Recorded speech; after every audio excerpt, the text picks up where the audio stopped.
In this video, what I'm going to do is I'm going to go over this wide toe box minimalistic training shoe, or basically what I'm using it for is like a water shoe.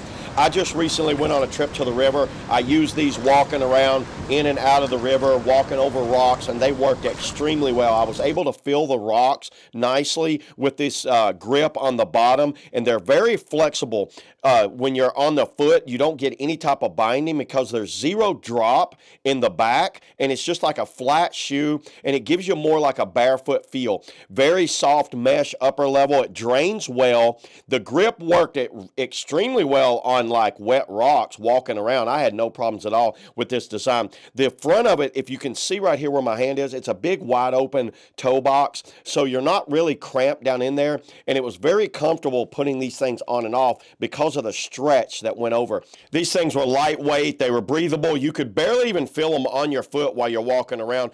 You can wear these with socks, you can go barefooted with these, and I think they're kind of a great option for anyone that's looking for an all-around type barefoot style shoe that doesn't like break the bank, because these are very affordable at the cost and they look pretty premium. And like I said, they weigh almost nothing. And look at this, how you can fold these up so you can get these so small and put them down in a gym backpack or something like that. So if you're going to the gym, you just roll them up, and then I put a little like thing around them, and then that's going to hold them down in my back, unlike a conventional shoe where you're kind of like making room for them. So yeah, there it is, everybody. That's all I got on the, the minimalistic, workout trainers. See you on the next video.